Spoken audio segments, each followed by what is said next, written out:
welcome back to Mr. Sleepy Crime. I know many of you enjoy listening to these stories as you fall asleep, so before you drift off, I'd love for you to leave a comment letting me know where in the world you're tuning in from. And if you're enjoying the story, don't forget to like and subscribe. It really helps the channel grow.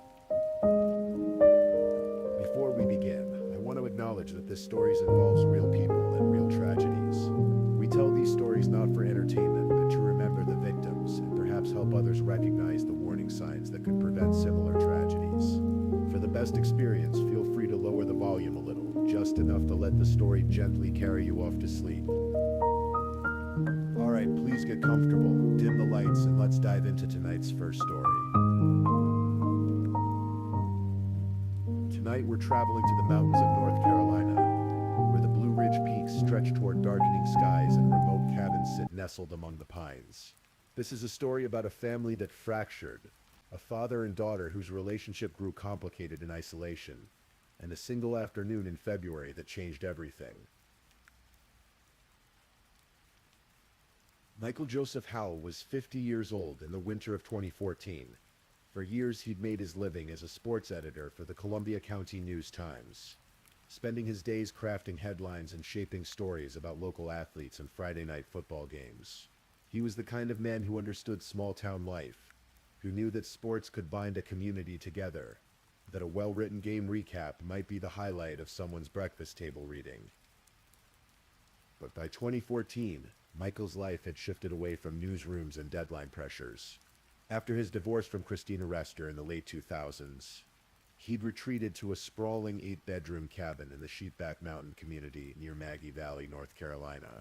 The property was remote, perched high where the air grew thin and cold, where neighbors were scarce and privacy was abundant. The cabin had been meant as a vacation home, a place to escape to. Instead, it became Michael's full-time residence. He wasn't alone. His daughter Crystal had come to live with him after the divorce, when she was just 12 years old. For 5 years, the two shared that mountain home, father and daughter navigating life together in the isolation of those wooded heights. Crystal Brooke Howell had been 12 when her parents' marriage ended. Like many children of divorce, she'd been caught in the middle of adult decisions, her life reshaped by circumstances beyond her control. When the family split, Crystal went to live with her father, while her younger sister remained with their mother in Augusta, Georgia. The years that followed weren't easy. Crystal had what family members later described as a tough upbringing. She struggled with authority, pushing against boundaries in ways that created friction with both parents. There were behavioral issues, signs that something deeper troubled her. At 12, she began counseling. Eventually, she was diagnosed with borderline personality disorder, a condition marked by instability in moods, relationships, and self-image. The diagnosis suggested a young woman grappling with impulses she couldn't always control, emotions that shifted like mountain weather. Living in that remote cabin with her father, Crystal was isolated from peers, from the daily rhythms of school life that might have anchored her. The distance between their home and town meant that every errand, every social interaction, required deliberate effort. Father and daughter had each other, but sometimes closeness can breed tension rather than comfort. Family members would later speak carefully about those years. Crystal's aunt mentioned that there were issues, complications that had compounded over time. She insisted that Crystal wasn't a monster, that the story was more complex than it might appear. But whatever troubles existed within that cabin, they remained largely private, hidden behind the tree line and the mountain's quiet. The day began ordinarily enough. It was Monday, February 24th, and the mountain air carried the last bite of winter. Michael and Crystal drove down from Sheepback Mountain to the Ingalls grocery store in Canton. Surveillance cameras captured them that afternoon, moving through the aisles together, just a father and daughter running errands, shopping for whatever provisions they needed for the coming week. But something happened during that trip. Crystal attempted to shoplift something from the store. The details of what she tried to take have never been made fully public, but Michael caught her in the act. For a father, especially one who'd worked in journalism and valued integrity, the disappointment must have been sharp. For a 17-year-old already struggling with authority and boundaries, being caught must have felt like humiliation. They drove back to the cabin together, the silence between them heavy with Michael's disapproval and Crystal's shame. When they arrived home, Michael was exhausted. Perhaps from the confrontation, perhaps from the general weight of raising a troubled teenager alone on that mountain. He lay down on the couch in the living room to take a nap. Crystal went to take a shower. The water ran hot, steam filling the bathroom as she stood beneath the spray. And according to what she would later tell investigators, it was there, in that enclosed space with water pounding around her, that her thoughts turned dark. She thought about what had happened at the store. She thought about her father's disappointments. She thought about her life, trapped on this mountain with nowhere to go and no way out. And she thought about killing him. When Crystal emerged from the shower, something had crystallized in her mind. She moved through the cabin with purpose now, wet hair dripping onto her shoulders. She knew where her father kept a shotgun. It wasn't unusual for a family in rural North Carolina to have firearms in the house, especially this far from town where response times for emergencies could stretch long. Michael was still asleep on the couch, his breathing slow and steady. He had no idea his daughter was approaching. No warning of what came next. Crystal raised the shotgun and aimed it at his head. There was no confrontation, no final words exchanged, just a single shot that echoed through the empty cabin and ended Michael Howell's life instantly. In that moment, everything changed. Crystal had acted on an impulse that she'd never be able to take back. Years later, she would claim on a podcast that there'd been no thinking, that it happened too fast for contemplation. But prosecutors would paint a different picture, describing how she'd pondered the act while showering, how she'd made a conscious choice and then executed it with cold precision. Either way, when the sound of the gunshot faded, 50-year-old Michael Howell was dead on his own couch, killed by his own daughter in his own home. Now Crystal faced a new reality. Her father's body lay before her, undeniable evidence of what she'd done. Many teenagers might have panicked, might have called the police in a state of shock or remorse. Crystal did neither. Instead, she began to cover her tracks with methodical care. First, she had to deal with the couch itself, soaked now with her father's blood. She managed to get it out of the house and dispose of it, though the specifics of how a 17-year-old girl moved that heavy piece of furniture remain unclear. Then came the body itself. Crystal found a large plastic storage container, and through means that require imagination to comprehend, she placed her father's body inside it. She wrapped him in a sleeping bag, leaving him dressed in the same clothes he'd worn to the grocery store that morning. Then she carried or dragged the container out to the property's storage shed, where she hid it among whatever else was stored there.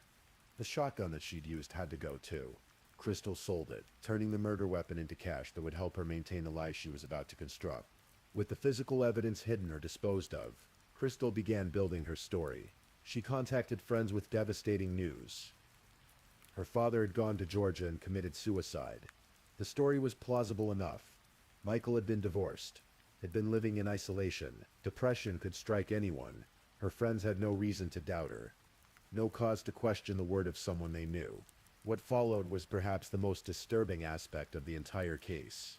For nearly a month, Crystal lived freely in her father's cabin, with his body hidden mere yards away in the storage shed. She didn't quietly grieve or live in fearful isolation. Instead, she transformed the house into something her father would never have permitted. She invited friends to move in with her. The isolated cabin that had been home to just father and daughter suddenly hosted multiple teenagers, free from adult supervision.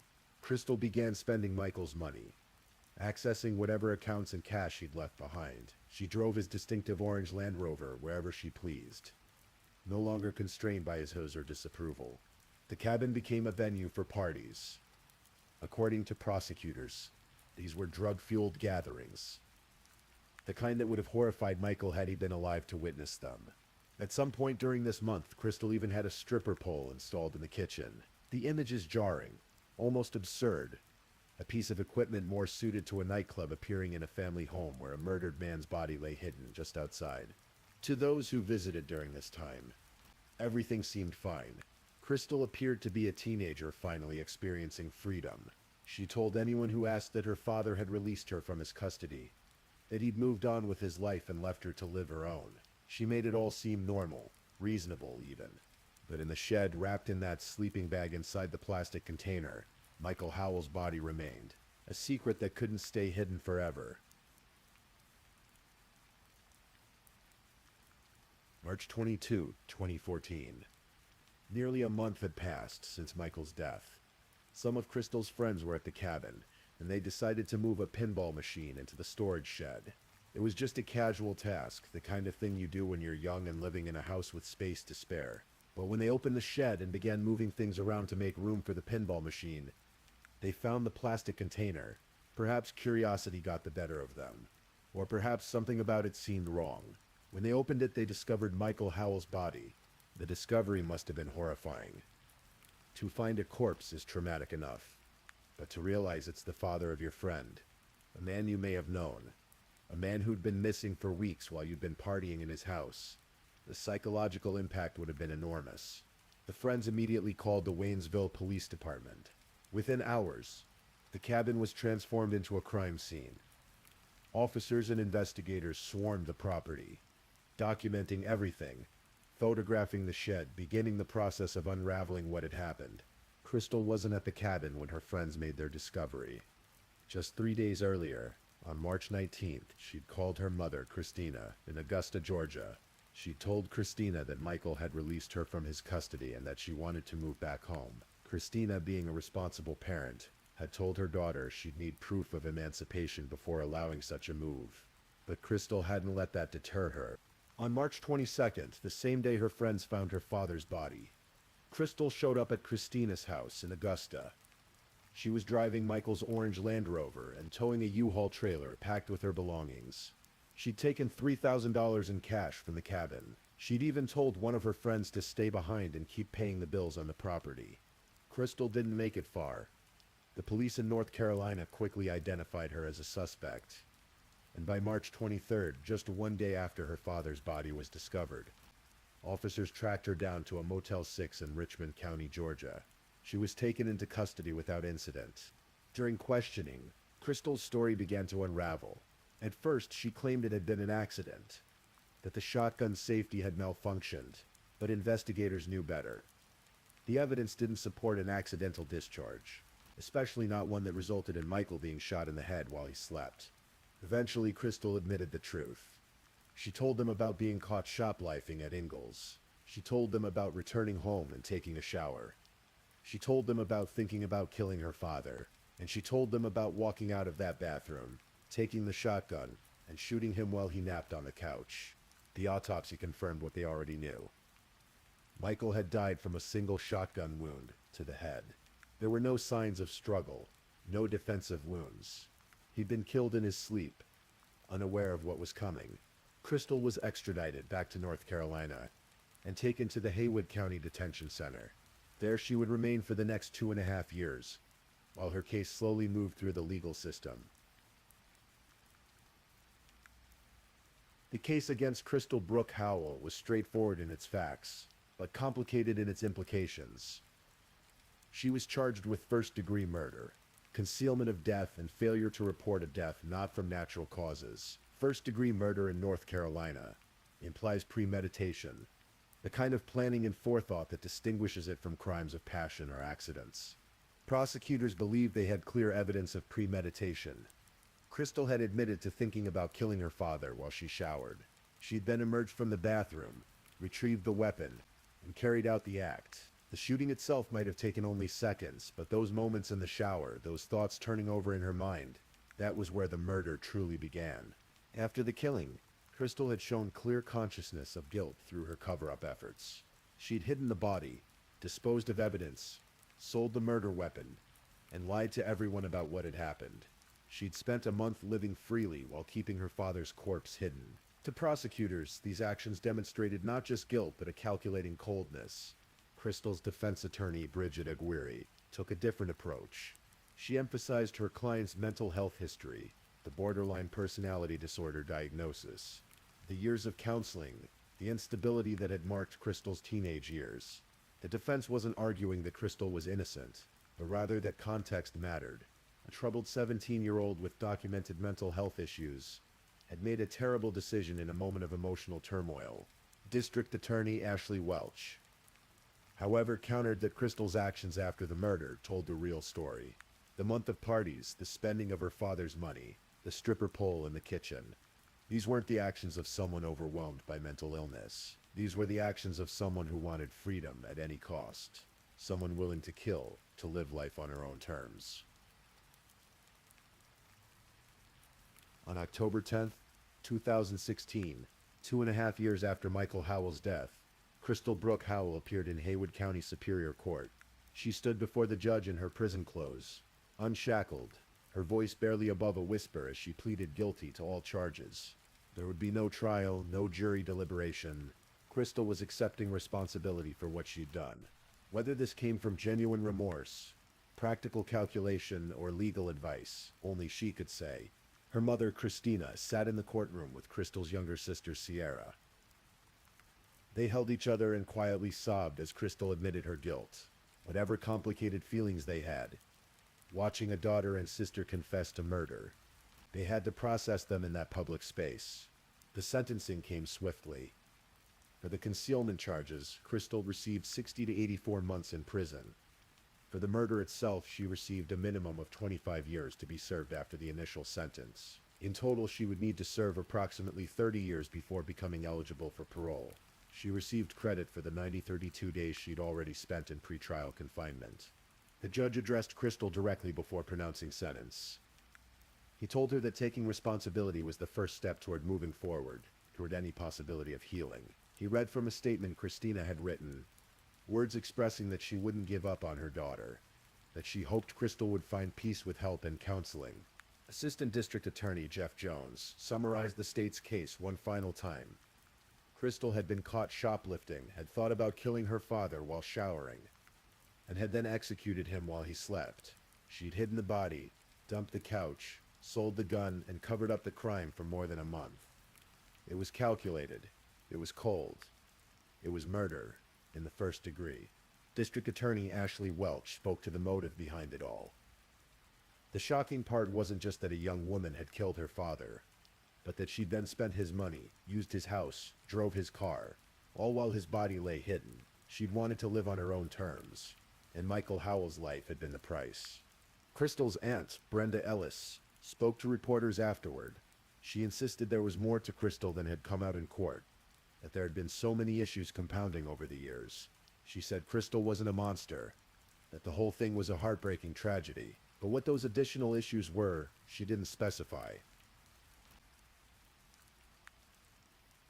Crystal Brooke Howell was transferred to the North Carolina Department of Adult Corrections, where she would serve her sentence. Eventually, she was housed at the Anson Correctional Institution in Polkton, North Carolina. There, she would spend her 20s and much of her 30s, assuming she serves the full minimum sentence before parole. In 2023, nearly a decade after her father's death, Crystal participated in a podcast series titled Killing Dad, a First-Degree Mistake. It was the first time she'd spoken publicly about the case. Now 26 years old, she offered a different version of events than the one presented in court. She claimed she'd never sat there and thought about killing anyone, or hurting anyone. She insisted it happened so fast there was no thinking, that it was basically an impulse. This contradicted the prosecution's case, and her own earlier statements about contemplating the act while showering. She also denied killing her father for money or freedom, saying that authorities wanted to believe that narrative because it made it easier to put a child in prison for life. The podcast promised to present previously unknown information, to include perspectives from friends who'd moved into the cabin and discovered the body, even to reveal details about an alleged accomplice who helped dispose of evidence. It asked listeners to decide for themselves whether Crystal deserved the lengthy sentence she'd received, noting that there's no nationwide standard for sentencing teenagers who commit murder. Michael Howell's family has largely remained out of the public eye. Christina Rester, who lost her ex-husband and saw her daughter imprisoned, has had to navigate grief and loss in ways few can imagine. Crystal's younger sister, Sierra, has had to process the knowledge that her sibling killed their father. The ripples of that February afternoon have spread outward, affecting everyone who knew the Howell family. The case of Crystal Brooke Howell and Michael Howell raises questions that have no easy answers. What happens when mental illness intersects with adolescence? How do we understand impulse versus premeditation in the teenage brain? When does a troubled child become a criminal who must be held accountable? The mountains of North Carolina still stand, unchanging despite the violence that occurred there. The cabin on Sheepback Mountain has passed to other hands. The Ingalls grocery store in Canton continues its daily business. Though surveillance footage from that February afternoon remains part of a murder file, Crystal sits in prison, serving a sentence that will likely keep her incarcerated until she's well into her 40s. Michael Howell rests in a grave, his life cut short at 50. His death at the hands of the daughter he'd raised alone for 5 years. The truth lies somewhere in the complicated space between the prosecution's narrative of a calculated killer and the defense's portrait of a troubled teen, making an impulsive, terrible choice. Perhaps it's both. Perhaps it's neither. Perhaps it's something else entirely that we, looking in from the outside, can never fully understand. But this much remains clear. On February 24, 2014, a father took a nap on his couch and never woke up. A daughter made a choice that destroyed 2 lives. Her father's and, in many ways, her own. And in the silence of a mountain cabin, a family ended. If this is your first time listening to one of our true crime stories, welcome to Mr. Sleepy Crime, where we explore these cases in a calm and respectful way. I also want to take a moment to appreciate my amazing subscribers who've been rocking with me. Thank you so much for your continued support. If you're still awake and listening, don't forget to drop a comment. Let me know where you're tuning in from and the current time in your corner of the world. Or just say something to let me know you're still here. And if you haven't already, be sure to like this video and subscribe so you don't miss our next true crime stories for sleep. Now let's move on to our second story.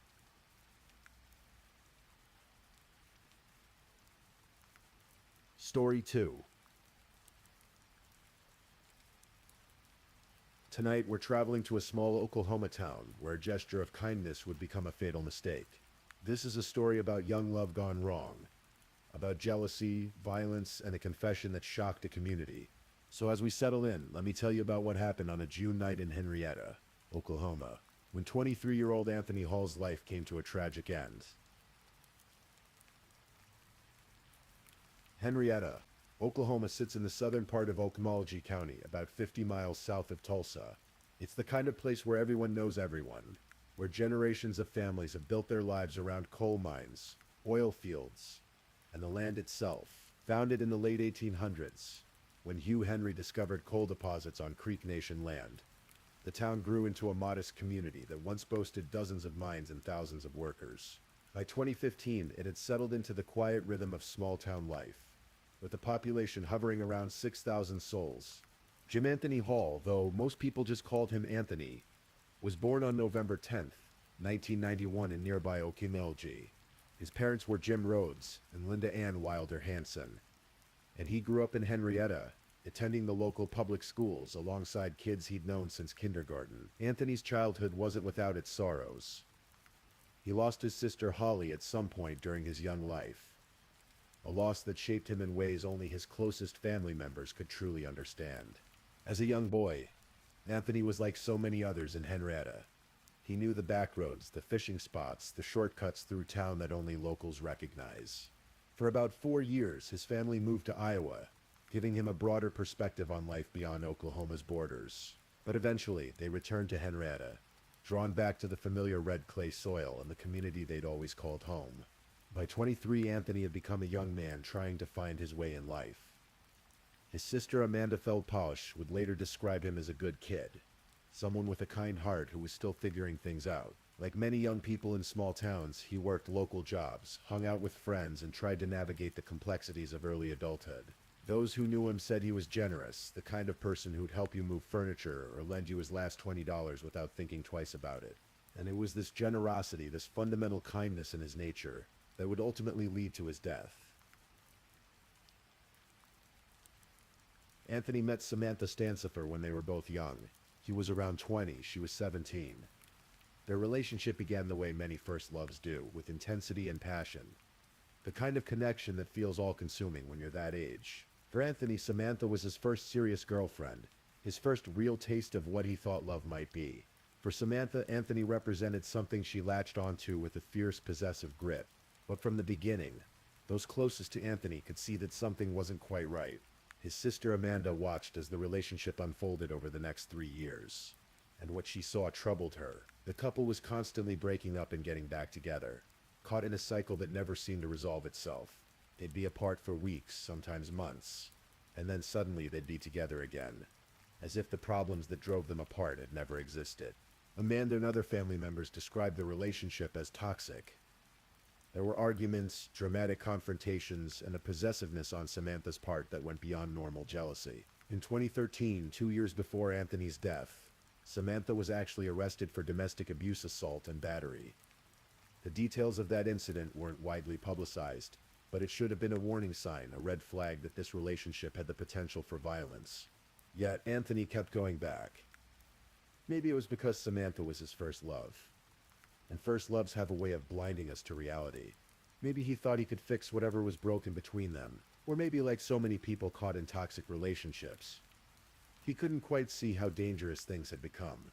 He told his sister Amanda at one point that he knew the relationship wasn't good for him, that he should have ended it a long time ago. But knowing something intellectually and being able to act on it emotionally are two very different things. By the spring of 2015, Anthony and Samantha had broken up yet again. This time, it seemed more final. Anthony, now 23, was trying to move forward with his life. He was living in his house on the south side of Henrietta, a modest place on West Dixie Street where he was trying to build some independence and figure out his future. But Samantha was 20 years old and had nowhere to go. This is where Anthony's kindness enters the story, in a tragic way. Despite everything that had happened between them, despite the toxicity, the drama, the previous domestic violence incident, Anthony offered to let Samantha stay at his house temporarily. It would just be for a couple of weeks, he told his family, just until she could figure out her living situation and find somewhere else to go. His sister Amanda would later describe this as a kind gesture, which it was. Anthony saw someone he'd once cared about in a difficult situation, and his instinct was to help. He probably thought that because they were broken up, because their romantic relationship was over, they could maintain some kind of civil, temporary arrangement. He likely believed he was doing the right thing, the decent thing. Samantha moved her belongings into Anthony's house sometime in early June 2015. On the surface, they maintained the pretense of being exes who were simply helping each other out. But beneath that surface, emotions were still raw. Samantha hadn't truly accepted that the relationship was over. And as the days passed, she watched Anthony with the kind of attention that comes from unresolved feelings and possessive jealousy. The evening of June 13, 2015 was warm, as Oklahoma summer nights tend to be. Anthony and Samantha went to a party together. Whether as friends or something more ambiguous isn't entirely clear. But they were together, moving through the same social circles they'd always inhabited, seeing the same people they'd known for years. At some point during the party, Samantha glanced at Anthony's phone. What she saw there sent a jolt of fury through her. Text messages. Messages from another girl. In Samantha's mind, this was proof of betrayal. Evidence that Anthony had moved on or was trying to move on. That maybe he'd been talking to this other girl even before their breakup became official. An argument erupted. The details of what was said that night were lost to the chaos of the moment. But witnesses later confirmed that Samantha and Anthony left the party together, tension crackling between them. They drove back to Anthony's house on West Dixie Street, where the walls held the history of their relationship, the good times and the bad, the laughter and the screaming matches. Once inside the house, something strange happened. The argument seemed to dissipate. Maybe Anthony, exhausted by the drama, just wanted peace. Maybe he apologized for whatever Samantha thought he'd done wrong. Maybe they both simply ran out of energy for fighting. They went to Anthony's bedroom. He changed into comfortable clothes, ready to sleep off the night's tension. Samantha was there too, and as the adrenaline of anger faded, they both began to settle down. Anthony climbed into bed. His breathing slowed. His eyes grew heavy. Samantha lay beside him, but sleep didn't come as easily for her. Her mind was still racing, still churning over those text messages she'd seen. Who was this other girl? What had Anthony said to her? How long had this been going on? She picked up Anthony's phone again. In the dim light of the bedroom, she scrolled through the messages, and there they were. More texts from the same girl. Fresh ones, perhaps sent while they were at the party or on the drive home. Each message felt like a knife to Samantha's heart, feeding the jealous rage that had been building inside her all evening. Anthony's breathing had become deep and rhythmic beside her. He was asleep, vulnerable, completely unaware of the storm brewing in the woman lying next to him. Samantha got up. She told herself she was going to the kitchen to get a drink of water. Her feet carried her down the hallway, away from the bedroom where Anthony slept. She entered the kitchen, and in the darkness she saw them lying on the counter. 2 kitchen knives. Later in her confession to police, Samantha would claim that seeing those knives sparked the decision. The text messages recovered from her phone in the days following the murder would tell a different story. In messages sent to a friend days before June 14th, Samantha had written about Anthony.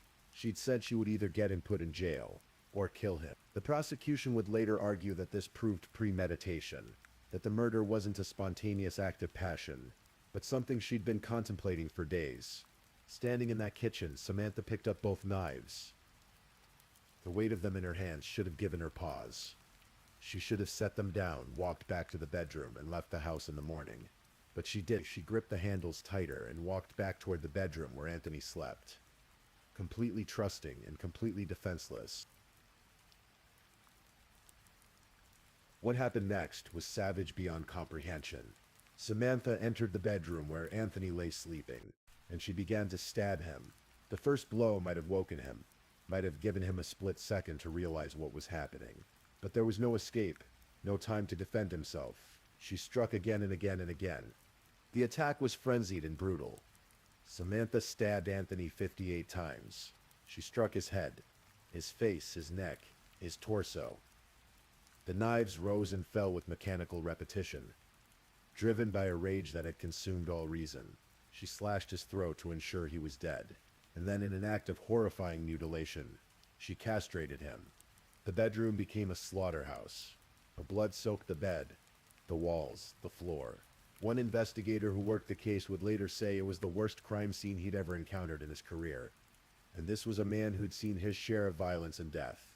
Anthony Hall, the 23-year-old who'd offered his ex-girlfriend a place to stay out of kindness, died in his own bed, killed by someone he'd once loved.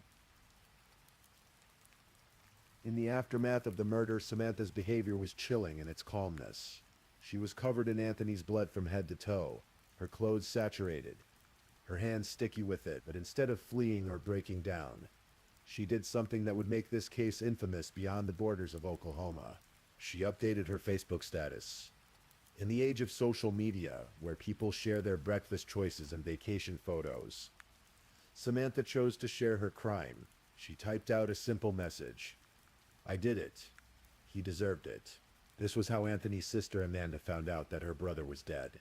She was scrolling through Facebook when she saw Samantha's post, and in that moment, her world shattered. She immediately tried to reach Anthony, but there was no answer. The terrible truth was settling over her even as she frantically tried to deny it. After posting to Facebook, Samantha picked up the phone and called 911. The call was recorded, and in it, her voice was eerily flat, devoid of emotion. "I killed my boyfriend," she told the dispatcher, and then she added something that suggested, perhaps, that some part of her realized what she'd done.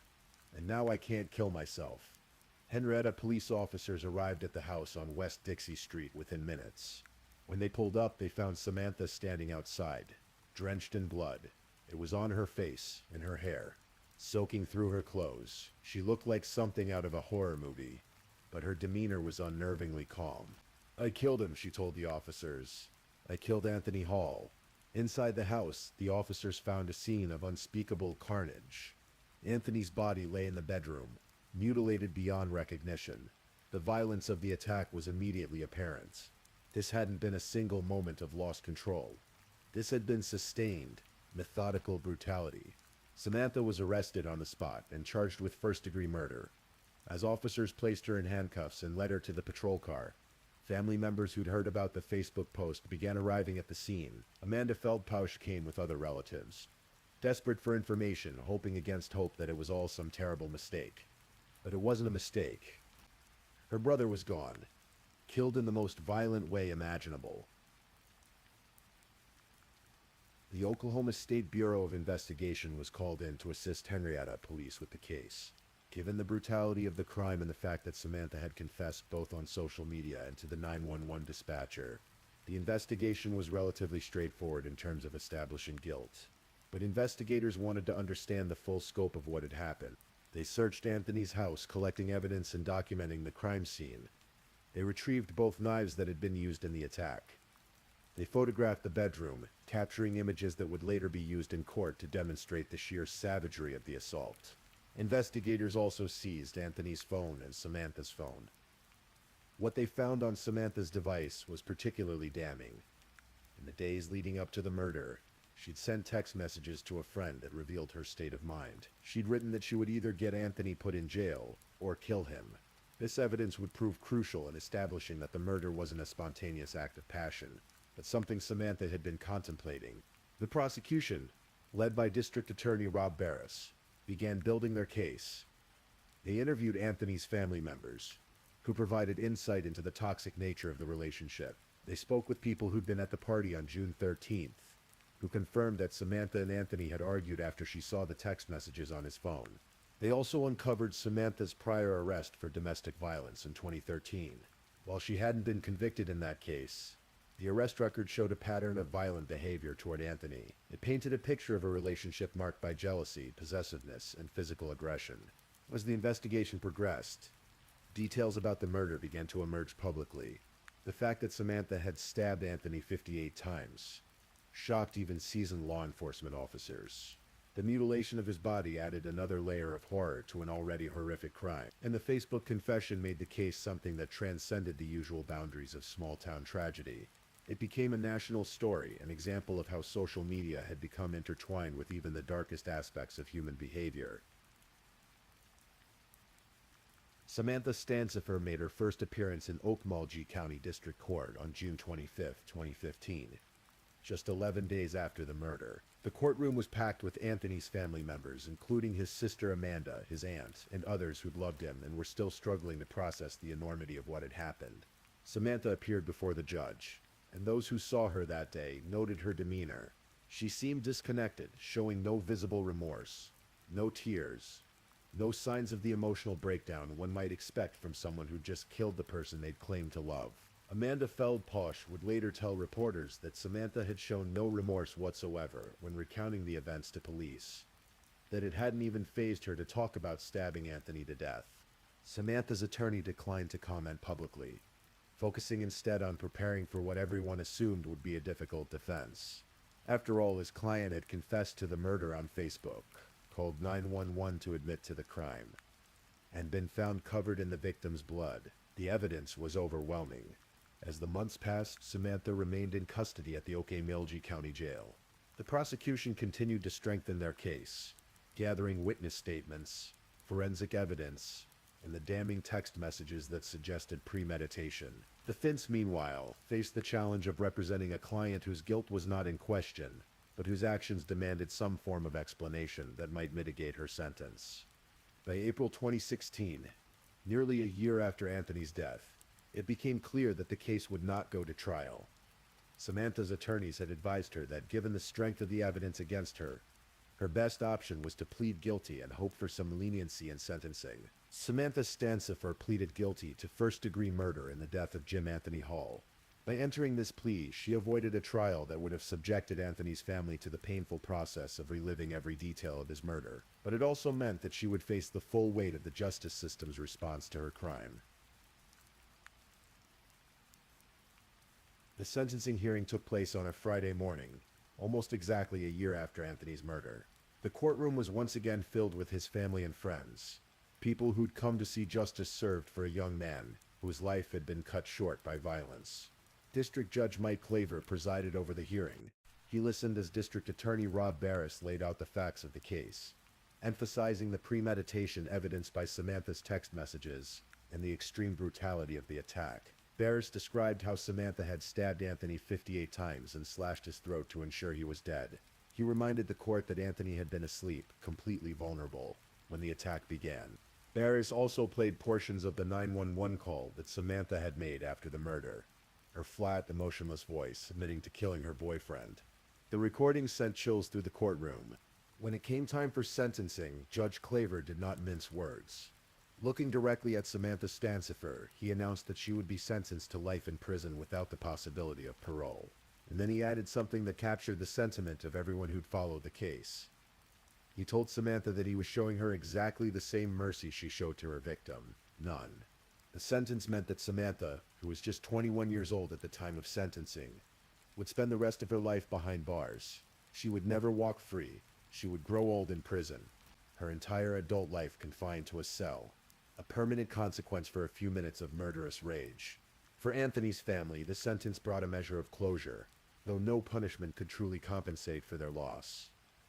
Amanda Feldpausch stood outside the courthouse after the sentencing and spoke to reporters about her brother. She talked about how Anthony had been a good kid, how he tried to help Samantha even after their relationship ended, and how that kindness had cost him his life.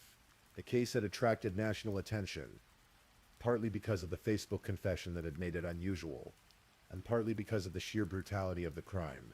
It became one of many examples of how killers in the social media age sometimes confess to their crimes online, sharing their darkest acts with the world in a way that previous generations would never have imagined. In the years since Anthony Hall's murder, his family has had to navigate life without him. His sister Amanda became an advocate for domestic violence awareness, speaking about the warning signs that she'd seen in Anthony's relationship with Samantha. Warning signs that, in hindsight, pointed toward the tragedy that would unfold. The toxic nature of their relationship, the cycle of breaking up and getting back together, Samantha's previous arrest for domestic violence, all of these were red flags that everyone recognized after the fact. But when you're in the middle of it, when it's someone you love making choices you don't agree with, it's hard to know how to intervene effectively. Anthony's death sparked conversations in Henrietta and beyond about domestic violence, about how it affects both women and men, and about the importance of taking threats seriously. The text messages Samantha had sent days before the murder, saying she would either get Anthony jailed or kill him, should have been treated as the serious threat they were. But like so many threats made in the heat of anger, they were likely dismissed as just words, just the drama of a failed relationship. Samantha Stancifer remains incarcerated in Oklahoma's prison system. She is now in her early 30s, serving out a sentence that will end only with her death. There are no news reports of appeals, no efforts to reduce her sentence. She has faded from public consciousness, just another prisoner among thousands. Her brief moment of infamy reduced to a footnote in articles about social media confessions. Henrietta, Oklahoma continues its quiet existence, the kind of small town where this tragedy is remembered by those who lived through it, but where life has moved forward nonetheless. The house on West Dixie Street where Anthony died has likely changed hands, its history unknown to new occupants who have no connection to the violence that occurred within its walls. The murder of Anthony Hall is a story that contains several layers of tragedy. On the most obvious level, it's the story of a young man killed by someone he'd once loved, someone he was trying to help even after their relationship had ended. His kindness, his willingness to let his ex-girlfriend stay at his house during a difficult time, was repaid with unimaginable violence. But it's also a story about toxic relationships, and the difficulty of escaping them. Anthony knew, intellectually, that his relationship with Samantha wasn't healthy. He told his sister as much, but emotional bonds don't break easily, and first loves have a way of keeping their hold on us long after we know we should let go. Anthony tried to maintain some connection with Samantha, tried to help her one last time, and it cost him his life. The case also highlights the dark intersection of social media and crime. Samantha's Facebook confession, "I did it, he deserved it," was a chilling example of how the platforms we use to share our daily lives can also become venues for confessing our darkest deeds. Her post was seen by friends, family members, and strangers, spreading the news of Anthony's murder before police had even finished processing the scene. In a way, social media added another layer of trauma to an already traumatic event, forcing Anthony's loved ones to learn about his death through a public post rather than through proper channels. And finally, it's a story about premeditation disguised as passion. While Samantha's attorneys might have argued that the murder was a crime of passion, committed in the heat of jealous rage, the evidence suggested otherwise. Her text messages from days before the murder, her calm demeanor after the killing, and the systematic brutality of the attack all pointed to someone who had contemplated violence and then carried it out with deliberate intent. The story of Anthony Hall's murder is a reminder of how quickly life can be taken, how a gesture of kindness can turn fatal when offered to the wrong person at the wrong time. It's a story that resonates with anyone who's ever been in a toxic relationship, anyone who's ever ignored warning signs because they wanted to believe in the good in someone they cared about. Anthony was 23 years old when he died, barely into adulthood with his whole life ahead of him. He should have had the chance to find real love, to build a career, to maybe start a family of his own. Instead, his life ended in a bedroom in Henrietta, Oklahoma, at the hands of someone who claimed to love him but whose love had twisted into something dark and possessive, and ultimately deadly. His family still mourns him. His friends still remember the good kid with the kind heart who was always willing to help. And somewhere in an Oklahoma prison, Samantha Stancifer serves out a sentence that will last the rest of her life, paying for those few minutes of violence that destroyed 2 lives. Anthony's ended, hers forever altered. This is where we leave the story of Anthony Hall. As you drift off to sleep, let this tale remind you of the fragility of life, the importance of recognizing danger even when it comes from someone familiar, and the devastating consequences that can follow when jealousy and possessiveness overtake reason. If you're still awake and listening, check whether you've left your little goodnight comment. I always check your comments before I sleep too. And if you haven't already, don't forget to like this video and subscribe so you don't miss our next true crime stories for sleep. Meanwhile, let's move on to our third story.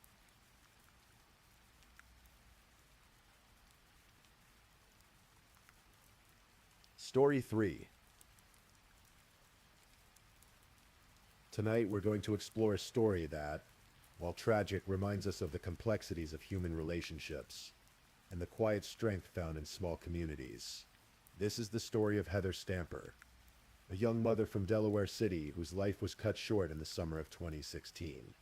As we move through this narrative, let my voice guide you gently through the details. There's no rush. Just listen, let your eyes grow heavy, and allow yourself to drift as we unfold what happened on those warm July nights in a small Delaware town. Delaware City sits along the banks of the Delaware River, a quiet place where generations of families have built their lives.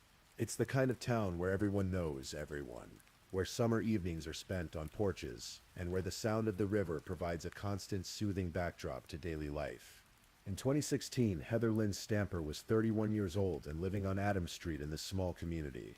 Born on November 5, 1984, in nearby Wilmington, Heather had grown up in Delaware City, surrounded by her extended family. Her grandparents, Robert and Betty O'Neill, lived close by. She had aunts and uncles scattered throughout the area, and a network of cousins who had been part of her life since childhood. Those who knew Heather remembered her fondness for simple pleasures. She loved to read, losing herself in books during quiet afternoons. She enjoyed taking long walks through the neighborhood, often stopping to admire the gardens that lined the streets. Heather had a particular affection for dolphins, drawn perhaps to their grace and intelligence, and her favorite flowers were pink daisies, their cheerful petals brightening any room. But most importantly, Heather was a mother. Her son, Brian, named after her late uncle, was the center of her world. Friends and family who visited her home on Adams Street would see the evidence of her devotion everywhere.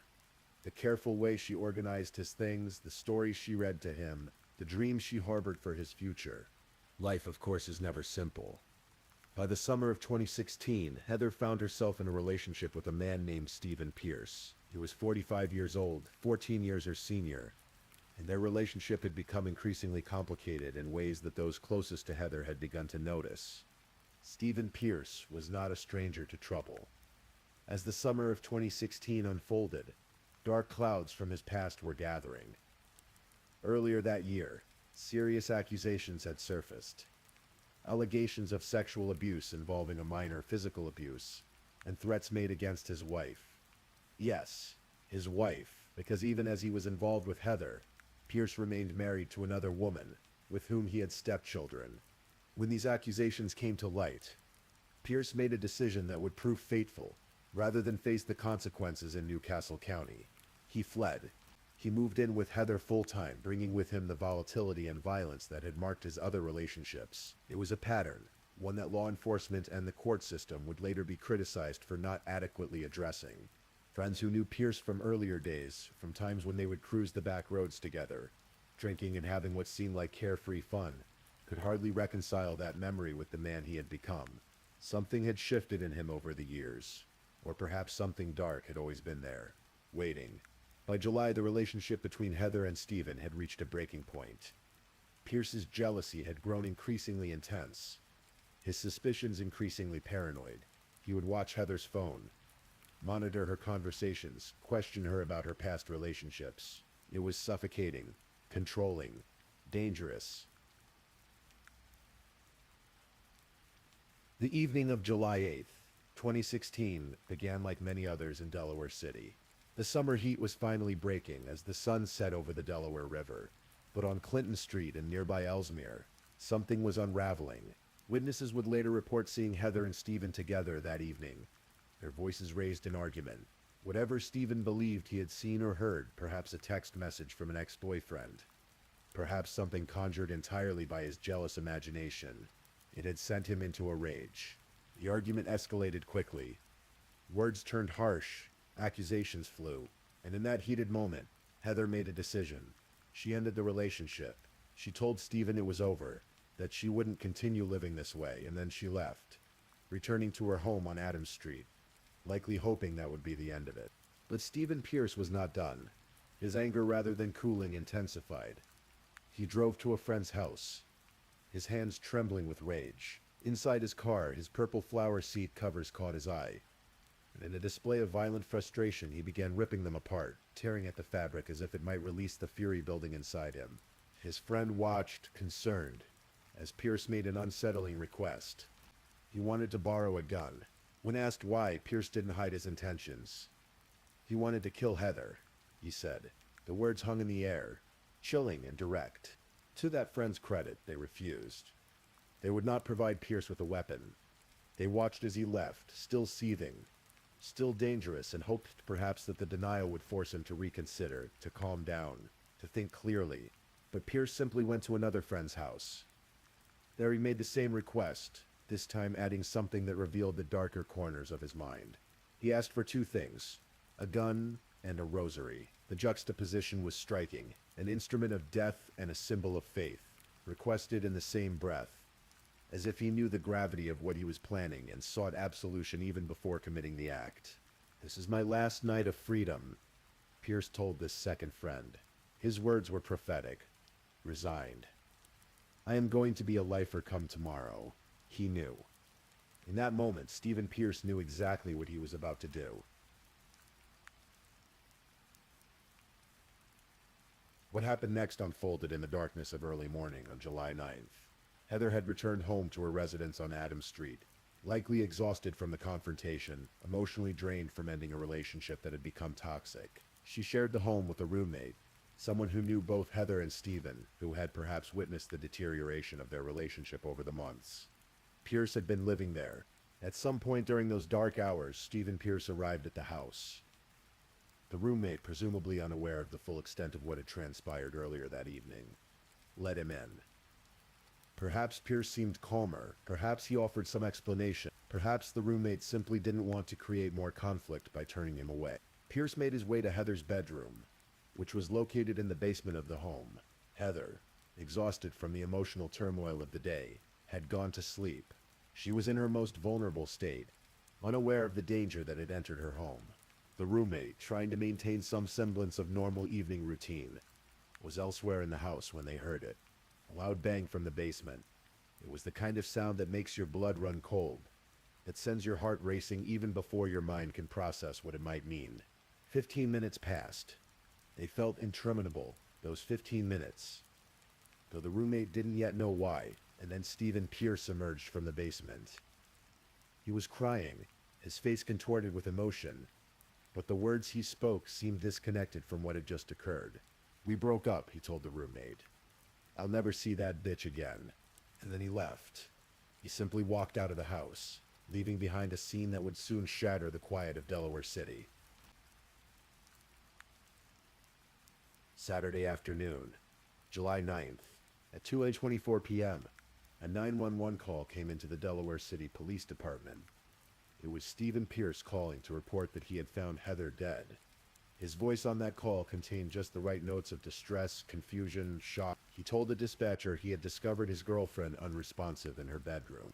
But even as he made that call, Pierce was already constructing a narrative, one that would quickly fall apart under the scrutiny of trained investigators. Delaware City Police arrived at the home on Adams Street within minutes, accompanied by officers from the Newcastle County Police Department. What they found in Heather's basement bedroom left no doubt. This was a homicide scene. Heather Lynn Stamper lay dead, and the evidence of violence was unmistakable. Pierce, when questioned by the arriving officers, began telling his story. Heather had been suicidal, he claimed. She'd been feeling depressed lately. He said he'd found her with her wrists cut. In some versions of his story, he claimed she had been shot. The details kept shifting, morphing as if he couldn't quite remember which lie he'd decided to tell. Newcastle County Emergency Medical Services pronounced Heather dead at the scene. There would be no rush to the hospital, no desperate attempts at revival. She was gone, and had been for some time. The Delaware Division of Forensic Science was called to process the scene and transport Heather's body for autopsy. Delaware State Police homicide detectives were also contacted, and they assumed control of what was now officially a murder investigation. As the afternoon stretched into evening, investigators began conducting interviews, collecting evidence, and piecing together the timeline of the previous 24 hours. The contradictions in Pierce's story became immediately apparent. The physical evidence at the scene contradicted his claims about suicide. Heather's wrists were not cut. She had not been shot. The manner of death was becoming clear, even before the official autopsy results. The following day, the autopsy confirmed what investigators already suspected. Heather had died from blunt force trauma. Someone had beaten her to death with sufficient force to cause fatal injuries. The pathologist ruled it a homicide, and the manhunt for the truth intensified.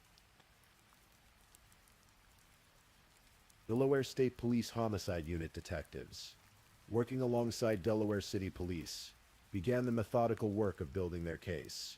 They conducted interview after interview, speaking with Heather's family, her friends, her roommate, and people who knew Stephen Pierce. The picture that emerged was damning.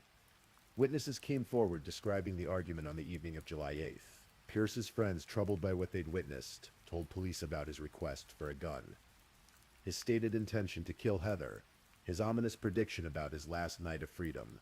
The friend who had seen Pierce destroying his car seat covers in rage came forward. Each piece of evidence added weight to what investigators already believed. But perhaps most chilling was what investigators discovered about Pierce's behavior immediately after the murder. He hadn't simply fled or hidden. Instead, he'd engaged in an elaborate performance of grief. He'd called 911, feigning discovery of her body. He'd crafted stories about her suicidal state. And then, in an act of breathtaking audacity, he'd gone to Heather's online obituary and left a comment. Using a pet name he'd called her, Pierce wrote a message asking why someone would take her from him. It was a public display of mourning from the very man who had ended her life. A manipulation so brazen that it speaks to either tremendous arrogance or a complete disconnect from reality. Or perhaps both. Throughout the summer of 2016, Pierce walked free while investigators built their case. They were thorough, knowing that when they arrested him, they needed the evidence to be ironclad. They spoke with his estranged wife, learning about the abuse she and her children had endured. They documented the sexual abuse allegations from earlier in the year. They established his pattern of violence, control, and threats. The investigation took months, but on Friday, October 7th, 2016, nearly 3 months after Heather's death, Delaware State Police detectives arrested Stephen Michael Pierce at his residence. There was no drama, no chase, no resistance. He was taken into custody without incident and transported to Troop 2 in Glasgow for processing. He was charged with murder in the first degree and possession of a deadly weapon during the commission of a felony. At his arraignment at Justice of the Peace Court 2, bail was set at $2,100,000 cash. Pierce was committed to the Howard R. Young Correctional Institution, where he would remain until trial. The wheels of justice, while thorough, turned slowly. It would be nearly 3 years before Stephen Pierce faced trial for Heather's murder. During that time, Heather's family worked to keep her memory alive and to ensure her son Brian would grow up knowing who his mother was. A woman who loved him deeply, who enjoyed simple pleasures, who deserved a life cut far too short. On July 29, 2016, just weeks after her death, family and friends gathered at Dragon Run Park Building on 5th Street in Delaware City to celebrate Heather's life. Instead of flowers, attendees were asked to contribute to the Brian Falcone Education Fund, ensuring that Heather's son would have opportunities for his future. It was a fitting tribute, Heather's love for her son extending beyond her death, securing his path forward. At the memorial, friends shared memories. They talked about growing up with Heather running around Delaware City during those carefree teenage summers. They remembered her smile, her kindness, the way she always welcomed people into her home. One friend recalled that Heather was like a boxer, not in the sense of physical fighting, but in her spirit. She was a fighter, they said, someone who kept pushing forward despite challenges. The trial finally began in April 2019. Deputy Attorneys General Matthew Froley and Jenna Malecki prosecuted the case. Assisted by social worker Stacey Murphy and paralegal Stacey Koo, they presented the evidence methodically, the witnesses who heard Pierce threaten Heather's life, the physical evidence from the scene, the contradictions in Pierce's statements, the pattern of violence in his history. Pierce's defense team had little to work with. The evidence was overwhelming, the timeline clear, the motive established. On the charges of murder in the first degree and possession of a deadly weapon during the commission of a felony, the jury returned guilty verdicts on both counts. On May 24, 2019, nearly 3 years after Heather's death, Stephen Pierce stood before a Superior Court judge for sentencing. The judge, having reviewed the evidence and the circumstances of the crime, handed down a sentence that reflected the gravity of what Pierce had done. Life in prison plus an additional 25 years. At 45 years old, when sentenced, Stephen Pierce would spend the rest of his natural life behind bars. There would be no possibility of parole, no chance for redemption in the outside world. His prediction from that night, "I am going to be a lifer come tomorrow," had come true, though it took the legal system 3 years to officially confirm it. As we near the end of this story, let's take a moment to breathe deeply. The tragedy of Heather Stamper's death is not just about the violence that ended her life, but about all the warning signs that preceded it. The abuse allegations, the threat, the pattern of controlling behavior that Pierce exhibited, not just with Heather, but with his wife and stepchildren as well. In the aftermath, questions were raised about whether the system had failed Heather. When Pierce fled Newcastle County to avoid facing sexual abuse charges earlier in 2016, should more have been done to monitor him, to protect potential victims? When he was accused of threatening his wife's life, could intervention have prevented him from forming another relationship where he could exercise the same violent control? These are uncomfortable questions without easy answers. They require us to think about how we as a society address domestic violence, how we support victims, how we hold perpetrators accountable before tragedy strikes rather than after. Delaware City, that quiet town by the river, was forced to confront the reality that violence can intrude anywhere, that danger can wear a familiar face, that the person arguing with their partner on a summer evening might be capable of unthinkable acts. Heather's family was left to raise her son without her, to explain to a young boy why his mother was gone, to try to fill an unfillable void. Her grandparents, Robert and Betty, who had watched her grow up in their community, now had to navigate a grief that no grandparent should face. Her aunts and uncles, her cousins, her friends, all carried forward the weight of her loss. But they also carried forward her memory. They remembered the girl who loved to read, who took long walks, who adored dolphins and pink daisies. They remembered the mother who devoted herself to her son's well-being. They remembered Heather not as a victim, but as a complete person whose life mattered, whose presence left an imprint on everyone who knew her. In that memorial gathering at Dragon Run Park, in the contributions made to ensure Brian's education, in the small acts of remembrance that continue years later, Heather's community chose to honor her life rather than let it be defined solely by how it ended. And so we come to the end of Heather's story. A young mother, taken far too soon by someone she had trusted, someone she had let into her life and her home. A community shaken by violence, but rallying to support those left behind. A justice system that, while slow, ultimately held her killer accountable. As you drift off to sleep tonight, remember that every true crime story is fundamentally a story about real people. People with hopes and dreams, with families who loved them, with lives that mattered. Heather Lynn Stamper was more than the circumstances of her death. She was a daughter, a mother, a granddaughter, a friend. She loved pink daisies and dolphins. She read books and took walks. She was someone's whole world. Let your breathing deepen now. Let the weight of the day settle away from you. Tomorrow will come, with all its possibilities. But tonight, as you rest, hold on to the things that matter, the connections we make, the love we share, the small kindnesses that make life worthwhile. Heather's story reminds us to pay attention to warning signs, to believe victims when they speak up, to hold dangerous people accountable before tragedy strikes. But it also reminds us that love persists beyond death, that communities can heal, and that justice, however delayed, can eventually arrive. Please, I'm just putting it out there. If you're still awake and listening, drop a comment. Let me know where you're tuning in from, the time in your part of the world, or just say something to let me know you're still with me. And of course, if you haven't already, like this video and subscribe so you don't miss the next true crime story for sleep. Now, let's move on to our fourth story.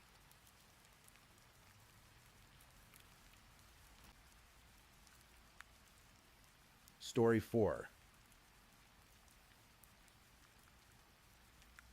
The late summer nights in Texas carry a particular kind of warmth. In August of 2014, the Shops at Legacy in Plano was the kind of place where young professionals gathered after work, where friends reconnected over drinks and laughter. It was a carefully designed complex where apartments sat above trendy restaurants and boutiques, where parking garages connected everything together. On the night of August 29th, it seemed like any other Friday. Christina Morris was 23 years old that summer. She had grown up in Plano, attended Allen High School, and knew these streets well. By 2014, she had moved to Fort Worth with her boyfriend, Hunter Foster. But her roots remained in Plano. Her friends were there. Her memories were there. And on that particular Friday night, she had plans to meet up with one of her closest friends from high school. Paulina Petrosky lived at the Shops at Legacy, in one of those apartments that overlooked the busy complex below. She had invited several friends from their Allen High School days to gather at her place, before heading out to a bar. It was Labor Day weekend, and the timing felt right for a reunion. Christina made the drive from Fort Worth, excited for a night out with old friends. The group that gathered that evening included familiar faces from their teenage years. Among them was Enrique Gutierrez Arochi, someone they'd known from high school. He was 24, just a year older than Christina. They weren't particularly close, but they moved in the same social circles. That night, he was just another face in the group, someone to share drinks and memories with. The evening unfolded the way these nights often do. They talked, they laughed, they reminisced about high school. Around midnight, they decided to head to a nearby bar. The complex made it easy to stay close, everything within walking distance. They spent a few hours at the bar, the conversation flowing as freely as the drinks. By 3 in the morning, people were starting to think about heading home. Christina's car was parked in one of the parking garages at the complex. So was Enrique's. Around 3:30 in the morning, as the group was winding down back at Paulina's apartment, Christina said her goodbyes. She was ready to make the drive back to Fort Worth. Enrique left at the same time. It seemed coincidental. 2 people heading to their cars parked in the same garage. The parking structure at the Shops at Legacy was equipped with security cameras.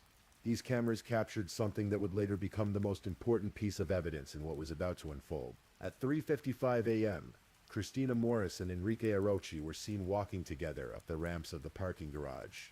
They appeared to be talking, moving at a casual pace. The footage showed them disappearing deeper into the structure. A few minutes later, the cameras captured Enrique's black Chevrolet Camaro, leaving the garage. His car exited, but Christina's car remained where she had parked it hours earlier, and Christina Morris was never seen alive again. The first days after Christina disappeared moved slowly for her family. When Saturday passed without word from her, her father, Mark Morris, wasn't immediately alarmed. Christina was an adult, after all. Maybe her phone had died. Maybe she'd stayed longer with friends than planned. But as Saturday turned into Sunday and Sunday into Monday, the silence became deafening. On Tuesday, September 2nd, 4 days after anyone had heard from Christina, Mark Morris called the police to report his daughter missing. He described her calmly at first, trying to convince himself there had to be a reasonable explanation. Christina was responsible. She kept in touch with her family. This wasn't like her. The Plano Police Department began investigating immediately. They started with the basics, retracing Christina's last known movements. When they learned she'd been at the Shops at Legacy that Friday night, they requested surveillance footage from the complex. What they found changed everything. The video of Christina and Enrique walking into that parking garage became the turning point. Christina's car was still there, untouched. But the cameras told a story that didn't match what Enrique had told his girlfriend that night. His phone records told another story entirely. When investigators first spoke with Enrique Orochi, his account seemed straightforward enough. He said he'd walked with Christina toward the parking area, but they'd separated before reaching their cars. He'd gone his way. She'd gone hers. He assumed she'd driven home safely. It was a simple explanation, the kind that might have been believable under different circumstances. But the surveillance footage contradicted his story. The camera showed them walking into the garage together, not separating beforehand. And there was something else. Cell phone records showed that both Christina's phone and Enrique's phone had pinged off the same cell tower at nearly the same time that morning, suggesting they'd traveled together, at least for a while. As investigators dug deeper, they began speaking with the other friends who'd been out that night. One of them, Sabrina Boss, shared something that caught the attention of detectives. Earlier in the evening, back at Paulina's apartment, Enrique had made advances towards Sabrina. She'd rejected him. According to Sabrina, Enrique had left the apartment angrily after the rejection, and Christina had happened to leave at the same time. The investigation expanded. Detectives spoke with Enrique's co-workers at the Sprint store where he worked. Their testimony painted a troubling picture of the morning after Christina disappeared. Enrique had shown up to work 3 hours late on Saturday, August 30th. When he arrived, his co-workers noticed something immediately. His hands and arms were covered in scratches and bruises. One co-worker, Jacob Talamantes, specifically remembered a mark on Enrique's arm that looked like a bite mark. When asked about his injuries, Enrique offered different explanations to different people. To one co-worker, he said his car's rim had fallen on him while he was changing a tire. To others, he claimed he'd gotten into a fight at the shops at Legacy. The inconsistency was notable. Why would someone give varying explanations for the same injuries? Investigators obtained a warrant to search Enrique's car, the black Camaro that had been captured on camera leaving the parking garage that morning. What they found during that search would become the cornerstone of the case against him. But first, there was something else that caught their attention. A detective named Fred Garcia was assigned to install a GPS tracking device on Enrique's vehicle. The hope was that Enrique might lead them to wherever Christina was. Garcia had installed dozens of tracking devices on vehicles over his career. But when he slid under Enrique's Camaro to find a suitable mounting spot, something struck him as unusual. His hand came out clean, completely clean. In all his years of working on vehicles, even brand new cars on dealer lots, he'd never encountered an undercarriage that clean. It was, in his words, better than showroom condition. There was also surveillance footage from a gas station in Allen, captured about 6 hours after Christina was last seen. The video showed Enrique using a squeegee to clean the back of his Camaro, paying particular attention to the bumper and rear section of the car. It wasn't the kind of behavior one typically sees at a gas station in the early morning hours. When investigators searched Enrique's home, they found cleaning supplies, lots of them. Bottles of multi-surface cleaner, Autobahn, a product used to eliminate odors, black Gorilla Tape, and a small handwritten note on a post-it, written in bullet points. Black shirt, text messages, bank bills. To prosecutors, it looked like a to-do list of evidence to dispose of. To the defense, it was a list of items Enrique was gathering to help prove his innocence. The interpretation would become a matter of debate, but the most damning evidence came from the trunk of that Camaro. Crime scene analysts used a chemical compound called Blue Star, which reacts to the presence of blood, even trace amounts that have been cleaned. 2 areas of the trunk mat lit up under the Blue Star application. These samples were sent to the UNT Center for Human Identification for DNA testing. The results came back in December of 2014. Christina Morris's DNA was found on the trunk mat and on the rubber liner around the trunk lid. The DNA expert who testified later at trial explained that this wasn't the kind of DNA you'd expect from casual contact. It suggested a more significant source, likely a bodily fluid. The probability that the DNA belonged to someone other than Christina was calculated at 1 in 1.7 quintillion. Christina's father would later testify that his daughter would never have climbed into the trunk of a car willingly. Several friends and family members confirmed that Christina was afraid of the dark and would never have walked alone at night. For someone who was claustrophobic and frightened of confined dark spaces, being in the trunk of a car would have been a nightmare. On December 13th, 2014, nearly 4 months after Christina disappeared, Enrique Orochi was arrested and charged with aggravated kidnapping. The charge was significant because no body had been found. The prosecution would have to build their case entirely on circumstantial evidence, surveillance footage, forensic evidence, and the inconsistencies in Enrique's statements. The trial began in September of 2016, almost exactly 2 years after Christina vanished. It lasted for days, with testimony from 73 witnesses and over 300 exhibits presented to the jury. The prosecution laid out their theory methodically. Christina and Enrique had walked to the parking garage together. At some point, something had gone wrong. There had been a physical altercation. Christina had fought back, which explained Enrique's injury. She had ended up in the trunk of his car, whether by force or because she was already incapacitated. The defense argued that there was no direct evidence. No witnesses had seen what happened in that parking garage. No one could definitively say what had occurred after the surveillance cameras lost sight of them. Enrique maintained his innocence, insisting that he and Christina had parted ways peacefully. But the accumulation of circumstantial evidence was powerful. The DNA in the trunk, the cleaned undercarriage of the car, the injuries on Enrique's body, the lies he'd told to his girlfriend about where he'd been that night, the different explanations he'd given coworkers about his injuries, the cell phone records that contradicted his account of events, the damage to his car's front fender, which an accident reconstruction expert testified was consistent with striking something soft, like a person's body. There were other details that emerged during the trial. Investigators had found pornographic images on Enrique's phone, disturbing content depicting violence against women. They found a notebook in his bedroom with a list of things to work on, and at the top of that list was "Stop lying." There was even testimony about an olive jar found in his room that investigators believed it might be related to hekizo, or witchcraft, though the judge ultimately ruled this line of inquiry inadmissible. Throughout the trial, Christina's family sat in the courtroom, searching Enrique's face for any sign of remorse, any hint of where their daughter might be.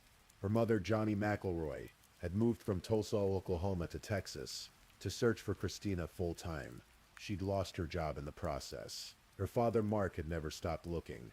Her stepmother, Anna, attended every day of the trial. They all wore purple, Christina's favorite color. On September 27, 2016, the jury returned with their verdict: guilty of aggravated kidnapping. 3 days later, Judge Mark Rush sentenced Enrique Orochi to life in prison. He would be eligible for parole in 30 years, in the year 2044. Before Enrique was led away, the judge allowed Christina's family to address him directly. One by one, they approached the witness stand. They begged him to tell them where Christina was. They pleaded with him to do the right thing, to give them the closure of knowing where their daughter lay. Enrique sat silently, looking down, offering nothing. He was led from the courtroom in handcuffs, still maintaining his innocence, still refusing to provide any answers. The years that followed were marked by ongoing searches. Team Christina, a group of volunteers who had formed in the days after Christina's disappearance, continued to comb through areas of North Texas. They searched fields, wooded areas, anywhere that might hold a clue. The family never gave up hope of bringing Christina home. Then, in March of 2018, nearly 4 years after Christina disappeared, workers clearing land for new home construction in Anna, Texas, made a discovery in a wooded, secluded area about 40 miles from Plano. They found human remains. A skull was visible on a hillside, near what appeared to be a woman's dress and undergarments. The area where the remains were found was one that investigators had searched before, in the years after Christina vanished, but the thick brush and difficult terrain had made thorough searches challenging. Now, as the land was being cleared, what had been hidden for so long was finally revealed. Forensic investigators used dental records to confirm what the family both feared and needed to know. The remains were Christina Morris. After 1,285 days of searching, of hoping, of refusing to give up, Christina had been found. The discovery was bittersweet. At a press conference, Christina's sister Sarah Estes spoke through tears. "We made a promise to Christina that we would find her and bring her home," she said. The family's statement reflected the complicated emotions of that moment. "Our hearts are irreversibly broken. We never wanted closure, even if there is such a thing.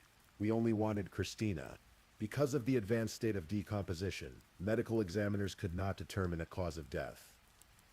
This meant that while Enrique Orochi was serving life in prison for kidnapping, he had never been charged with murder. The legal complexities were significant. He'd already been convicted of kidnapping Christina, trying him again for murder. Using the kidnapping as an aggravating factor for a capital murder charge could potentially constitute double jeopardy. Still, the location where Christina's remains were found provided one more piece of evidence against Enrique. Cell phone records showed that his phone had pinged off towers near that exact location in the hours after Christina disappeared. The evidence had always pointed to him. Now, even in death, Christina's final resting place confirmed what investigators had long believed. In December of 2016, before Christina's remains were found, Enrique Orochi gave an interview from prison. He maintained his innocence. He said he hoped Christina was alive. He said he felt he'd been the victim of harassment and prejudice. He said his faith in God had grown stronger, and that he prayed every morning. He said he would continue fighting to clear his name. When Christina's stepmother Anna heard about the interview, her response was simple. It's the same story he gave before, poor me. I don't think any of what he has to say deserves a response. Enrique appealed his conviction, arguing that the trial should have been moved out of Collin County due to pretrial publicity, and that the evidence against him was insufficient. In 2018, the appellate court affirmed his conviction. They found that he had not proven the media coverage was prejudicial, and they noted that Enrique himself had given multiple interviews to television, radio, and print media, sharing his own version of events with the public. To this day, Enrique Orochi remains in prison, serving his life sentence for the aggravated kidnapping of Christina Morris. He has never been charged with her murder. He has never told her family what happened that night in the parking garage, or why Christina ended up in the trunk of his car, or how she came to rest in that field in Anna, Texas. The case of Christina Morris became a landmark in Texas criminal justice. It was one of the first aggravated kidnapping cases in the state to result in a conviction without a body. The precedent it set would later help prosecutors in other missing persons cases, including the case of Tiffany Johnson, another woman who disappeared under suspicious circumstances. For Christina's family, the discovery of her remains brought a measure of peace, even as it confirmed their worst fears. They could finally lay her to rest. They could visit a grave, a physical place to remember her, but the questions that haunt them exactly what happened in those early morning hours. Why Enrique did what he did, whether Christina suffered, those questions may never be answered. The shops at Legacy continues to bustle with activity. People live in those apartments, shop in those stores, park in those garages. Most are probably unaware of the tragedy that unfolded there one late summer night. But for those who knew Christina Morris, for her family who still wears purple in her honor, for the investigators who worked tirelessly to find her, that parking garage will always hold a story of a young woman whose life was stolen from her, and a mystery that was solved through persistence, forensic science, and the refusal of those who loved her to ever give up. Christina was 23 years old. She loved the color purple. She was afraid of the dark and of tight spaces. She had a family who adored her, friends who remembered her smile, and a life full of possibilities ahead of her. What happened to her in that parking garage in the early hours of August 30, 2014, robbed her of all of that. And somewhere in a Texas prison, Enrique Orochi knows the truth of those final moments. But he has chosen silence, a silence that will likely last for the rest of his life, or until his conscience can no longer bear the weight of what he knows. Please, if you're still awake, let's move on to our last story.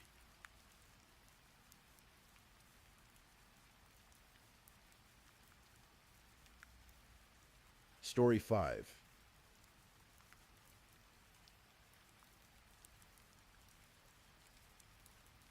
Tonight we're going back to the spring of 2015, to San Antonio, Texas, where a young mother's spontaneous road trip would end in tragedy.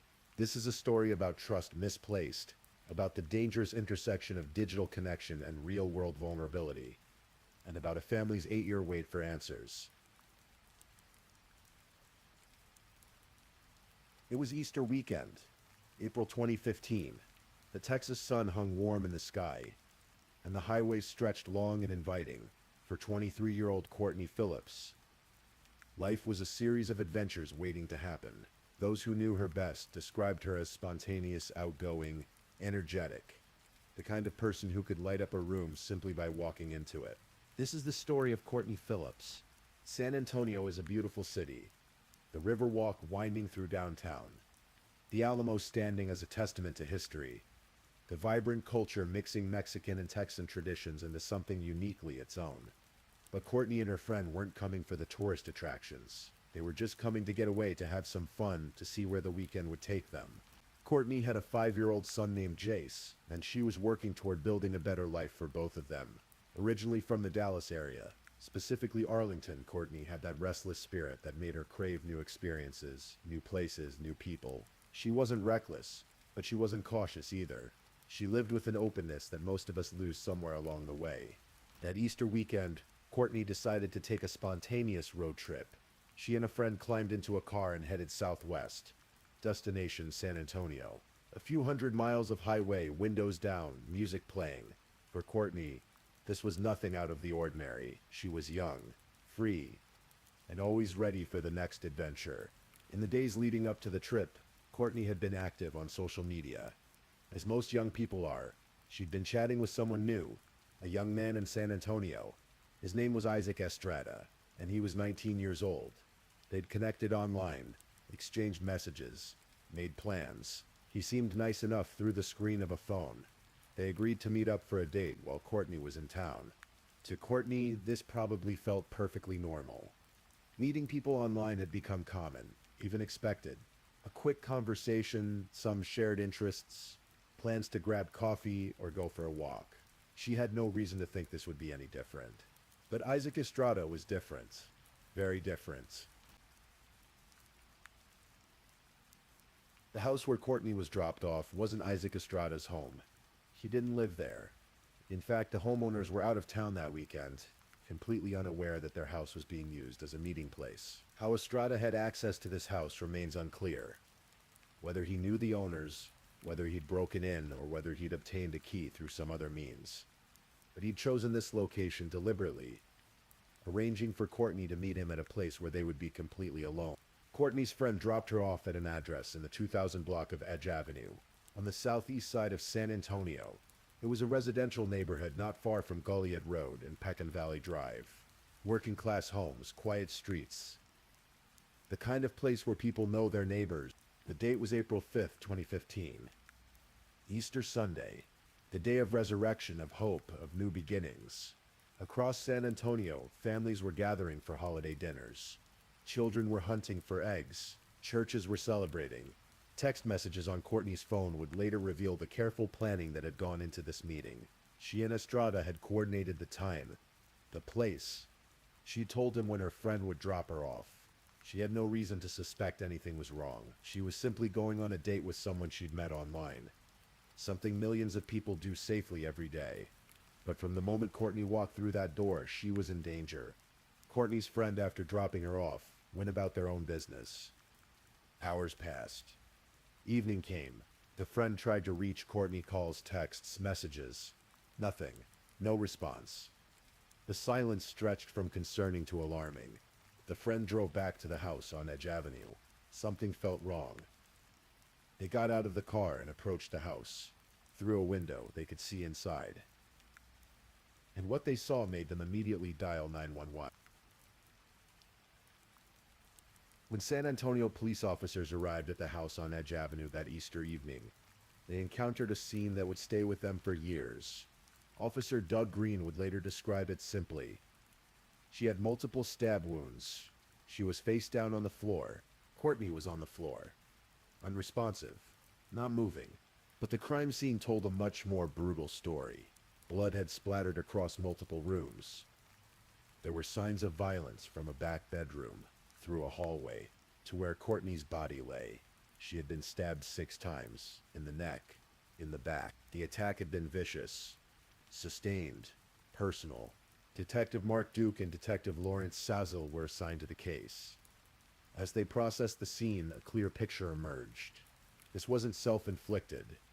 This wasn't an accident. This was murder, and it had been brutal. Detective Sazel would later use a specific term to describe what he saw. Overkill. The level of violence went beyond what was necessary to kill someone.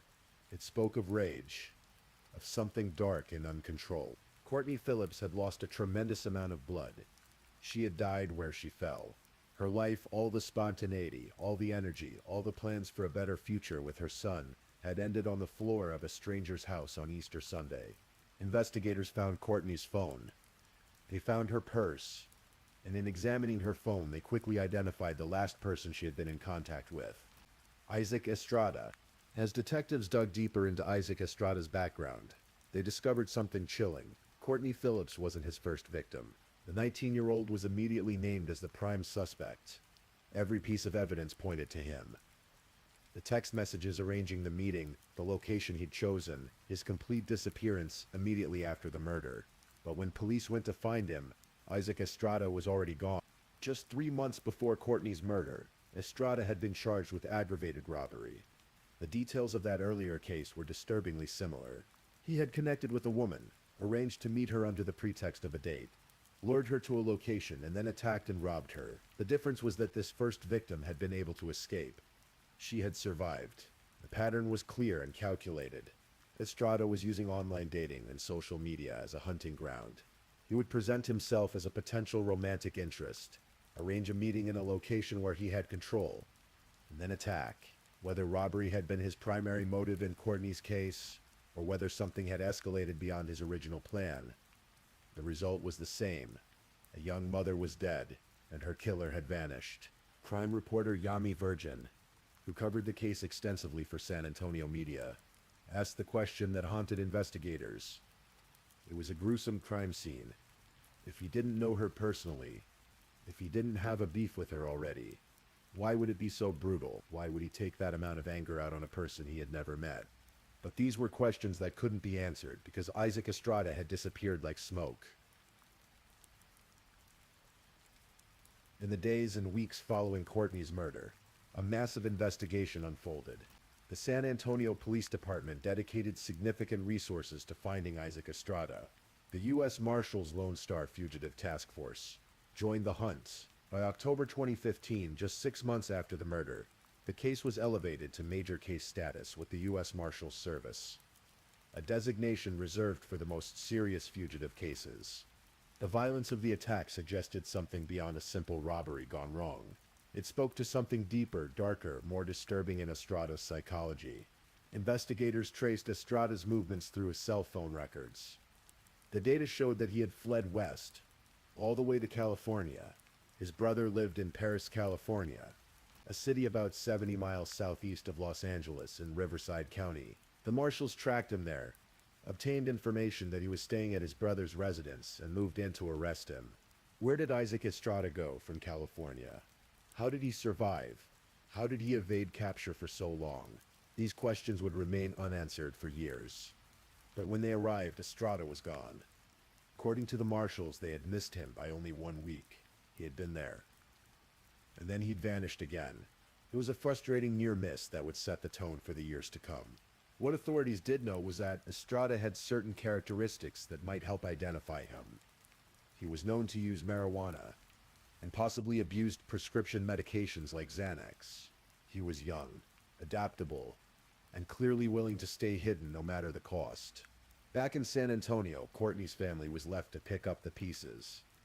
Her 5-year-old son, Jace, was now without his mother. A family friend named Rachel Baird stepped forward to raise the boy. She remembered the phone call that Easter Sunday, the moment their lives changed forever. It was Easter Sunday when we got the phone call that she had traveled to San Antonio with a friend and this had happened. For Jace, the loss was incomprehensible. At 5 years old, how do you understand that your mother is never coming home? As he grew older, the fear evolved. Rachel Baird later recalled, when he was younger, he didn't know if someone was going to hurt him. Now that he is older, he's just been worrying about other people. Time moved forward, as it always does, indifferent to grief. 2015 became 2016. 2016 became 2017. The seasons changed. Years accumulated, and still Isaac Estrada remained a ghost. The case didn't disappear, though. The U.S. Marshals continued to work leads. Rewards were offered.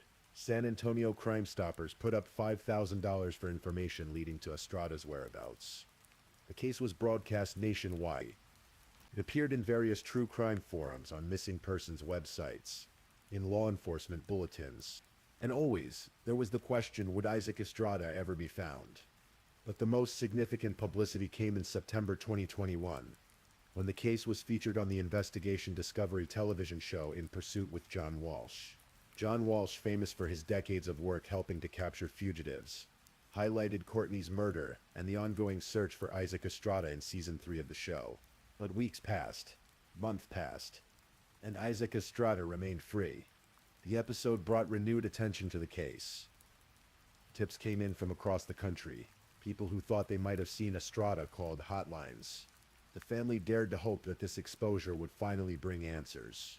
For Rachel Baird and young Jace, the waiting was agonizing, as Jace grew from a 5-year-old child into a teenager. The fear that Estrada would never be found grew stronger. As time went on, we were just so afraid they weren't going to have the information they needed to find him, Baird recalled. People change their appearance over time. You change a lot from 19 to 26 years old. So we wondered if he would be found. The family tried to move forward while carrying the weight of unresolved justice. Jace grew up without his mother, celebrated birthdays and holidays marked by her absence, and lived with the knowledge that the person responsible for her death was somewhere out there, living his life. 8 years passed. 8 springs came and went. 8 Easters for the family. Each April 5th was the anniversary of loss, a reminder of the day Courtney's life was stolen from her. And then in March 2023, everything changed. On March 4th, 2023, members of the U.S. Marshals Lone Star Fugitive Task Force, working in coordination with officials from Customs and Border Protection, moved in on a location in Eagle Pass. Their target, a 26-year-old man who had been on the run for nearly 8 years. Eagle Pass, Texas sits right on the Mexican border, directly across from Piedras Negras, Coahuila. It's a small city of about 30,000 people, known primarily as a port of entry and as the seat of Maverick County. The Rio Grande winds past the city, marking the international boundary. U.S. Marshal Susan Pemelo spoke to the media about the arrest. Violent criminals prey on the innocent, ending lives and shattering the neighborhoods around them. From the police officers who responded to the initial call, to the deputy U.S. Marshals who tracked Estrada down and arrested him. Each professional within our team is dedicated to ending violence and putting criminals behind bars. This case shows that no matter how far you run, you will be found. You will be arrested, and our communities will be more safe. How had he ended up in Eagle Pass? What had he been doing for 8 years? Had he been in Texas the whole time, or had he only recently returned from somewhere else? These details remain somewhat murky. What is clear is that the long hunt was finally over. Isaac Estrada was taken into custody without incident. The fugitive who had evaded capture across 2 states in 8 years was finally in handcuffs. The news reached Rachel Baird and Jace on March 6th. What would have been Courtney's 31st birthday? Catalyst 5. The local CBS affiliate broke the news to the family. The timing was both painful and perfect. A birthday gift 8 years late, arriving on the day Courtney would have turned 31. For Jace, now 13 years old, the emotions were complex. When asked how he felt about the arrest, he could only say, good, emotional. Rachel Baird's first words captured the family's relief. With today being her birthday and us getting the news, it's just answered prayers. After 8 years of wondering, of waiting, of fearing that justice would never come, the man accused of killing his mother was finally behind bars. Isaac Estrada was charged with first-degree capital murder, first-degree aggravated robbery, and the misdemeanor of evading arrest. His bond was set at $85,000. He was held at the Bexar County Adult Detention Center as the case moved toward trial. But as the legal process unfolded, new and disturbing details emerged about what had happened on that Easter Sunday in 2015. Prosecutors revealed that Estrada hadn't just killed Courtney Phillips. He had bragged about it. He had told others about the murder, describing how he had watched her die. The callousness of this detail struck everyone involved in the case. This wasn't someone who had killed in a moment of passion and then felt remorse. This was someone who took pride in what he had done. Initially, Estrada planned to plead guilty to the charges against him, but as the case progressed, negotiations led to a plea deal. In July 2024, nearly a decade after Courtney's murder, Isaac Estrada stood before 290th District Court, visiting Judge Laura Parker. Judge Parker sentenced him to 35 years in prison for murder and an additional 5 years for aggravated robbery. The sentences would run concurrently, meaning Estrada would serve the longer of the two terms. Under Texas law, he would be eligible for parole after serving half of his sentence, meaning he could potentially be released after 17.5 years. As part of the plea agreement, the capital murder charge was reduced to murder. It was a concession that likely disappointed Courtney's family, but it guaranteed a conviction without the uncertainty of a trial. Estrada accepted the deal. How do you measure the adequacy of such an apology? How do you weigh "I'm sorry" against the loss of a mother? Against 8 years of a child growing up alone? Against the fear and uncertainty and grief that Courtney's family had endured? At the sentencing hearing, Isaac Estrada was given the opportunity to speak. He turned to face Courtney's family members in the courtroom. People he had never met, people whose lives he had irrevocably changed, and offered an apology. "I'd like to say sorry to the family. I'm sorry." 2 words. 9 letters. 8 years and 4 months late. There is no scale that can balance that equation. But justice is a strange thing. It can punish the guilty, but it cannot restore what was taken. It cannot bring Courtney Phillips back to life. It cannot give Jace his mother back. It cannot undo the trauma of finding a friend's body, or of spending 8 years wondering if the killer would ever face consequences. Isaac Estrada is now an inmate in the Texas Department of Criminal Justice System. He will spend the next several years, possibly decades, behind bars.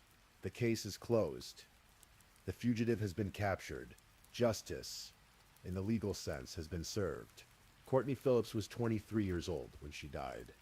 She had a whole life ahead of her, decades of experiences, of growth, of love, of watching her son grow up. All of that potential was erased in a few minutes of violence on Easter Sunday, 2015. Rachel Baird, who took on the responsibility of raising Jace, has had to be both guardian and comforter, helping a child process an impossible loss while dealing with her own grief. She remembered Courtney as beautiful, energetic, working toward a better life. Those memories are all that remain now. Memories and photographs in the aching space where a person used to be. Her son Jace is now a teenager. He has had to grow up without his mother, raised by a family friend who stepped up when tragedy struck. He has had to navigate adolescence with the knowledge that his mother was murdered, that her killer walked free for 8 years, that the justice system moved slowly while he waited for answers. The house on Edge Avenue is just a house again. The blood has been cleaned up, the crime scene tape has been removed. Life has moved on. The families who live on that street probably don't think about what happened there on Easter Sunday, 2015. But for Courtney's family, that address will always be significant. The last place she was alive, the place where everything changed. Isaac Estrada's motives remain somewhat unclear. Why did he target these women? Was it primarily for robbery? Was there a sexual component? Was it something else entirely, some darker impulse that we can't fully understand? The brutality of Courtney's murder, described by investigators as overkill, suggests something beyond simple robbery. But we may never know the full truth of what happened in that house. What we do know is this: the intersection of online connectivity and real-world danger created the opportunity for this tragedy. Courtney Phillips made the same choice millions of people make every day. She agreed to meet someone she'd connected with online. For most people, that choice is harmless. But sometimes the person on the other side of the screen is not who they claim to be. Sometimes they're hunting. This case also reminds us of the limitations of our justice system.